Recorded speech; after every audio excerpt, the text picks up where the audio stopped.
Bom, com relação ao processo de desenvolvimento do paladar, claramente ele tem as suas interferências no ambiente e na maneira como o modelo social interage com isso. E claro, desde o processo que envolve o líquido amniótico. Só uma questão. Vocês já ouviram falar daquela teoria, né, com relação à proposta que é a teoria evolutiva, né? Já ouviram falar da teoria de Lamarck? Uso-desuso? Já?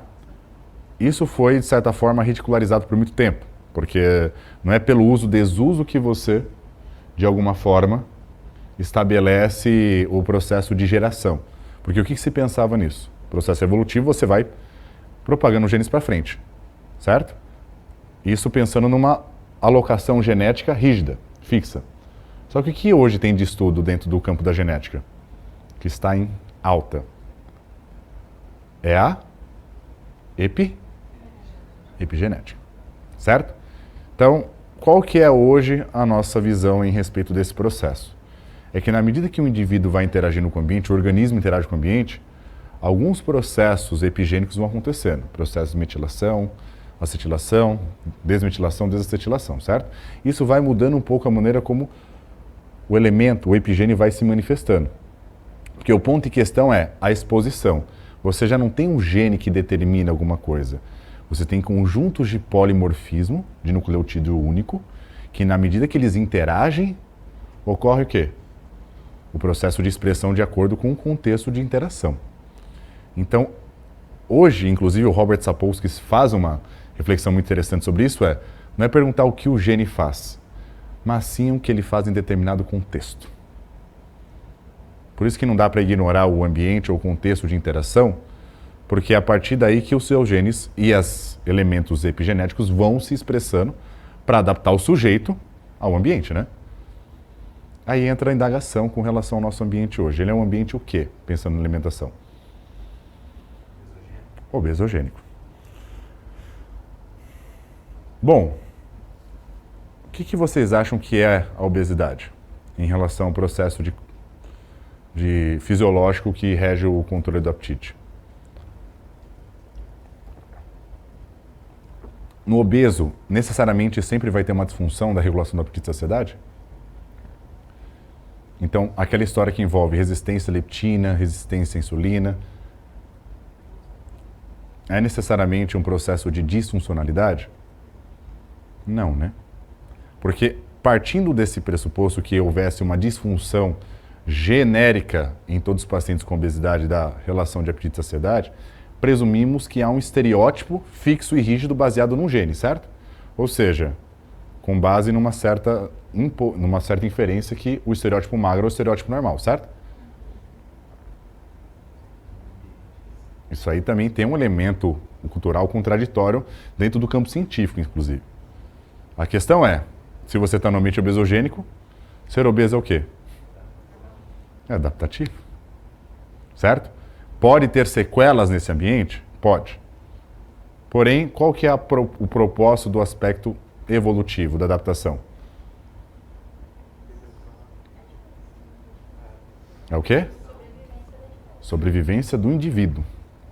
E aí entra um outro teórico muito importante, que é o Richard Dawkins, que é o livro que ele fala sobre o gene egoísta. Eu não estou preocupado, lógico, é importante que a gente atue em grupo para sobreviver juntos, mas estou preocupado em propagar o meu gene, não o seu, foda-se. Certo? Mas eu preciso de você para que a gente consiga sobreviver e propagar os nossos. Mas o gene, ele é egoísta. Entre um familiar e um estranho, que está sob a beira da morte, quem que você vai empurrar no precipício? Estranho. Não, vou ser sincero. Depende do familiar, eu sei, depende do familiar. Depende do familiar, a gente, enfim. Mas, levando em consideração, desconsiderando os conflitos internos, familiares, os casos de família, vamos pensar no ponto de vista de quem você empurraria olhando pelo parentesco mais próximo. Certo? Então, pronto. Pra gente não... Porque eu senti que isso foi muito específico. Foi muito específico. Isso foi muito direto. Eu acho que tá tendo problema ali, hein? Eu acho que alguma coisa deu errado aí no contexto familiar. Mas, enfim. Um primo, um pai, um tio, sei lá. Se for assim, você está desconsiderando o ambiente. O quê? Se não for considerar a família, tá Ah, não, sim, lógico. De fato, realmente, a lógica faz sentido. Aí, por isso que eu insisto em relação ao ambiente. Mas, dentro do ponto de vista, por exemplo, Vamos colocar um negócio então muito mais íntimo, vai, o filho ou a esposa ou o esposo. Pronto. Aí vai falar, depende do esposo, da esposa. O filho, porra, pronto, filho. Enfim, é justamente o ponto que vai ser baseado em defesa da própria propagação, certo? E nesse sentido, o que se tem hoje também nesse aspecto é justamente as mudanças epigênicas que ocorrem durante essas interações, que elas também são propagadas. Perfeito? Então, o organismo, ele não tem somente um genoma fixo, mas a partir das mudanças epigenéticas, elas são alteradas perante esse processo de desacetilação, acetilação, que são liga e desligas nos genes, e vão sendo propagados. Então, se eu estou no ambiente obesogênico e eu desenvolvo respostas, expressões que favorecem o excesso de peso, isso vai ser propagado com muito mais facilidade para as gerações seguintes. Assim como também reflete em respostas que envolvem a atividade do cortisol. Certo? Ou seja, se o indivíduo vive num ambiente hostil, a tendência de propagação para os genes posteriores, para as proles posteriores, com maior sensibilidade a estresse, também é muito maior.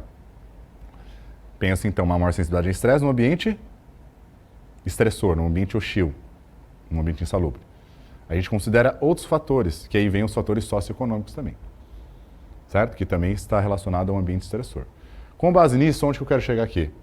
É justamente o fato do processo ele já ter a sua viabilidade por meio da predisposição gênica, associado a um contexto ambiental que favorece determinados tipos de padrões de comportamento que levam a comportamentos de consumo exagerado, ao excesso de peso na infância, obesidade infantil, ou até mesmo relacionado a sensibilidades maiores a cenários mais hostis e críticos com relação à imagem corporal ou à estética, ou qualquer um desses fatores. Então, quando você observa o quadro de pacientes com transtornos alimentares, eu tenho que observar também que esse indivíduo ele pode ter vindo do ambiente que ele foi um pouco mais hostil, um pouco mais insalubre. Seja por algum trauma, seja por recorrentes comentários sobre a forma física e uma sensação de inadequação, certo? O aspecto de comparação, é possível não se comparar? Não, não é possível. Você se compara naturalmente. A questão é o que você faz com essa comparação? Como você lida com ela? Certo? Então, e muitas das vezes, o autocontrole nesses aspectos se dá pelo quê? Se eu reconheço que quando eu estou interagindo com coisas às quais eu me comparo, eu fico mais sensibilizado e vulnerável, o que eu tenho que fazer? Parar de me expor. Ou seja, se eu sigo pessoas que mais me invalidam como indivíduo ou invalidam a minha imagem, o que eu tenho que parar de fazer? Parar de seguir essas pessoas. Certo? Porque isso acaba sendo um elemento de vulnerabilização contínua. E aí o repertório vai ser baseado no que ele aprendeu para lidar com essa vulnerabilização. Certo? Conjunto a isso, exposições e a forma de exposição de alimentos. Então é importante que o indivíduo tenha essa exposição contínua de alimentos e de uma forma mais adequada e não uma forma punitiva, uma forma de barganha, certo? Se você fazer isso, eu te recompenso. Ou se você fazer isso, se você não fizer isso, não comer isso, eu vou te dar um cacete, certo? Super, né, tranquilo, super nani o negócio. Então perceba, e a Super Nani utiliza inclusive um método de análise de comportamento com base nesses aspectos de reforço, punição, só que lógico, de uma maneira muito mais profissional, né? Porque o que é mais fácil? Da maneira como aprendemos, e como nossos pais ou avós também aprenderam, que cada vez era pior a situação, certo? Isso era refletido em agressão, porque era a forma mais, segundo eles, efetiva. E é engraçado que eles falam assim, eu sempre apanho a vida inteira e não tenho nada, não aconteceu nada. Imagina, né? Imagina, né? Todo aquele perfil psicológico dele está super ok, né? Super tranquilo. E aí também justamente tem esse tipo de interpretação sobre a negação da saúde psicológica. Hoje percebe que o assunto está muito mais aflorado, muito mais em alta. Mas na década de 60, 70, depressão não era visto de forma ridicularizada. TDAH, por exemplo, não, isso aí é falta de vergonha na cara de não prestar atenção e não focar nas coisas. Então, havia muitas condições na época que não eram diagnosticadas, porque não eram reconhecidas. E eram tratadas como um desvio moral, ou falta de comprometimento com as coisas. Certo?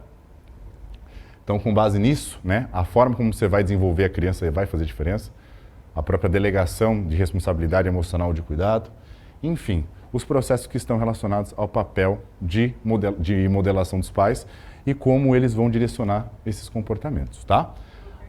Oi. Professor, como conseguir diferenciar quando uma criança está tendo seletividade alimentar ou um possível transtorno alimentar na infância? Atendi uma adolescente com a presença do pai que não come quase nada. Sempre as mesmas opções de alimentos e o pai não sabe mais o que fazer. Ele me disse que a mãe não ajuda. Pelo contrário, diz para o menino que se ele não gosta, não é obrigado a comer. Tá. Isso tem que ver com base no período, né, de desenvolvimento da criança. Porque a seletividade não acontece do dia para a noite. Isso acontece desde a infância. A criança, no período inicial, ainda não tem tanta percepção sobre a sua característica e a importância que tem a imagem. Ela simplesmente seleciona com aquilo que ela acha mais ou menos agradável devido a diversos fatores. Se esse processo começou recentemente, então é de se aprofundar sobre o porquê ela está começando a evitar esses alimentos. E se os alimentos eles fazem parte de uma certa categoria que refletem justamente alguma preocupação com a percepção corporal, percepção da imagem, aí já pode sugerir alguns aspectos. Tendo em vista que ela pode estar subnotificando porque realmente ela está negando esses alimentos. Por outro lado, se isso já acontecia antes, então pode ser um outro fator. Seja uma seletividade que foi desenvolvida perante esse excesso restritivo, algum elemento aversivo muito característico, ou até mesmo por uma condição subjacente, como por exemplo TDAH, certo? Que também reflete nesse nível de seletividade.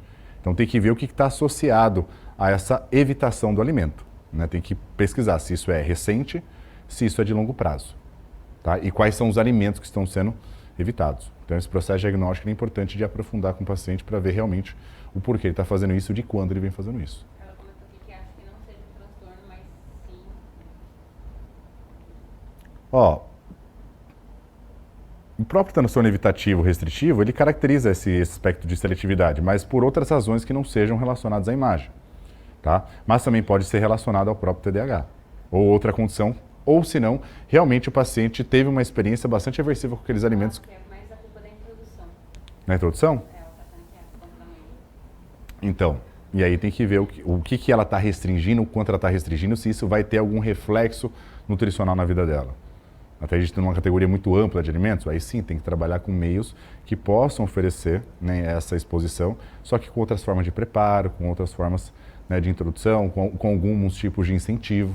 Então isso poderia estar ajudando nesse aspecto, né? Mudar o preparo, fazer exposições de forma diferente, trabalhar com outros elementos ambientais, né, como a reunião familiar, um contexto, né, mais apropriado que possa vir favorecer essa exposição. E até mesmo uma forma de contrato. Vamos tentar aos pouquinhos, porque isso é importante e reforçar o quão aquilo é importante com relação à saúde, mas fazer uma coisa que seja mais propositiva e não uma coisa impositiva.